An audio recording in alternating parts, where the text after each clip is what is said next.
ప్రజలు నిజాన్ని తెలుసుకోవాలి. అది చూడండి. సోమవారం పోలవరం డప్పు ఇంకా కంటిన్యూ అవుతూనే ఉంది. జయము జయము చంద్రన్న అని డబ్బా కొట్టడం ఇంకా కొనసాగుతూనే ఉంది. ఏం చెప్పావురా? ఇందులో నీకేం అర్థమైందిరా? అర్థం కాకే ఏం చెప్పావురా అని అడిగాను.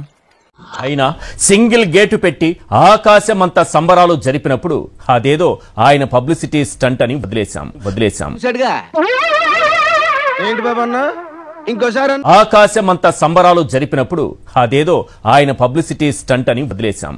కాంగ్రెస్ పార్టీ ప్రభుత్వం ఒక అసమర్థత, అవగాహన రాహిత్యం, అవినీతి.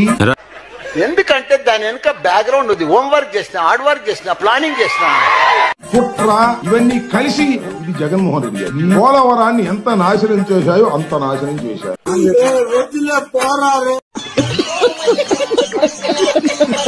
ఇది జగన్మోహన్ రెడ్డి గారు మీరు అసమర్థులు, అవగాహన సరిగా లేదు. నాకు మడత ఎట్టవేంట్రా? చూపించు ఒకసారి. కుట్ర అంట. ఎవరు కుట్ర? అవినీతి మీరు. నేను అనలేదుగా. ఎవరున్నారు?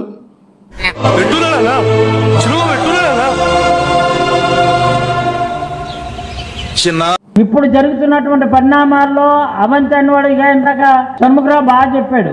ఒక జంట, ఒక గంట, ఒక అరగంట, ఈ మూడు కలిసి వెళ్ళినటువంటి పరిస్థితులు చూసాం. సోషల్ మీడియా వేదికగా అసభ్య పదజాలంతో రెచ్చిపోయిన వారి భరతం పడుతుంది కూటమి సర్కార్. మరి ఆయన మీద యాక్షన్ తీసుకోరా? మా పార్టీ వాళ్ళగానే మాట్లాడతాడు. జగన్మోహన్ రెడ్డి అనుకూలంగా ఉండగా మాట్లాడతాడు, నన్ను తిడతాడు. ఆ ఇరిగేషన్ మంత్రి అంట. నేనే చెప్తాను. నీకెలా తెలుసు? ఏమో నాకు అన్నలు తెలిసిపోతే అంతే. ఒక జంట, ఒక గంట, ఒక అరగంట అని మాట్లాడుతున్నాడు. అది యూట్యూబ్ లో చూపిస్తాను. అది నేరం. కరెక్ట్. ఇది కరెక్ట్ గా చెప్పావయ్యా. ఈ జిల్లా దౌర్భాగ్యం. దిగుమతి చేసుకున్న నాయకులు మాత్రం మనం చాలా మంది అక్కచెల్లెళ్ళు ఉన్నారు, గుర్తిచ్చేస్తాం. ఎటుపోతుందిరా సమాజం?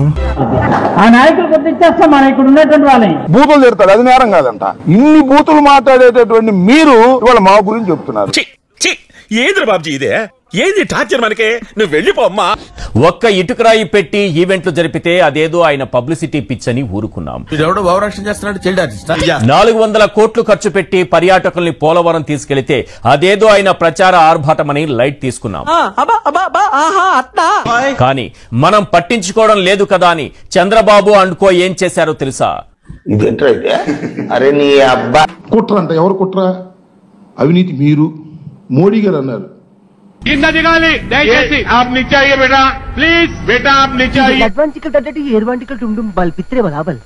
భాష ఏంటో చెప్పరా?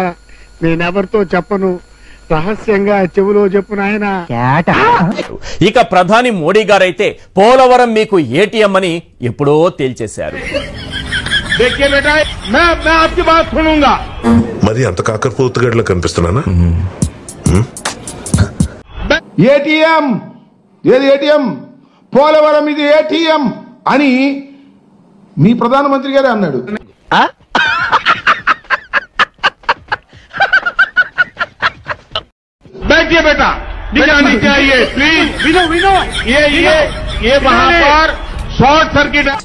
లక్షణమైన కుటుంబాల్లో వెలిగే జ్యోతుల మధ్య ఎంత పెద్ద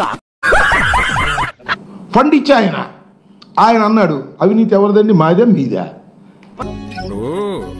విమానంలో ఉన్నోళ్ళంతా ఎగురుతున్నామని అనుకుంటారమ్మా, కానీ నిజానికి విమానం మాత్రమే ఎగురుతుంది, మనం కూర్చుంటాం అంతే. అలాగే ఏజ్ లో అన్ని తెలిసి అనిపిస్తుంది. మీరు పూర్తిగా అవినీతి చేశారు, పూర్తిగా అన్యాయం చేశారు, అవగాహన రాహిత్యం చేశారు. అర్థమైపోయింది. ఈ ప్రపంచంలో ఏమి లేదు. నా లవ్వడా అందు దొరికింది కదా అని చెప్పేసి జగన్మోహన్ రెడ్డి గారి మీద, వైఎస్ఆర్ కాంగ్రెస్ పార్టీ మీద బురద చల్లేటటువంటి కార్యక్రమాలు మీరు చేస్తున్నారు. ఇది ఎవరు మాట్లాడేది నాకు అర్థం కాదు. అందుకే కదా నీ మెడల్ ఇది కొడతాను. ఎందుకని ఇది తగదని కూడా ఈ సందర్భంగా నేను చెప్పదలుచుకున్నా. మేము కింద నుంచి ఫైల్ నడిపి జస్ట్ బిఫోర్ ఎన్నికలకు ముందు కేబినెట్ లో పెట్టాల్సింది. వదిలే అన్నయ్య, ప్లీజ్ అన్నయ్య, నా మాట అన్నయ్య. అప్పటికి ఏలియన్స్ కుదిరింది వీళ్ళకి. వెళ్ళి లబోదిబో మీరు క్యాబినెట్లో పెట్టమాకండి, ఇప్పుడు దీన్ని శాంక్షన్ చేయమాకండి. శాంక్షన్ చేస్తే జగన్మోహన్ రెడ్డి గారికి మంచి పేరు వస్తుందేమో. మాట మీద నిలబడే మనిషివి కావట్టిల్లు నువ్వు. నిలబడా నేను వేస్ట్. తాగక ముందు 30 చెప్తా, తాగినాక 90 చెప్తా. నేను నెక్స్ట్ డే పొద్దుగాల మర్చిపోతా. అసలు నాతో పెట్టుకోకూడదు. ఏమో నాకేం తెలుసు, మరి నీకేం తెలుసు? టూ మచ్ రే. నాకు సబ్స్క్రైబ్ చేయండి. మళ్ళా అడుగుతున్నా, నేను సిగ్గు లేకుండా అడుగుతున్నా, సబ్స్క్రైబ్ చేయండి.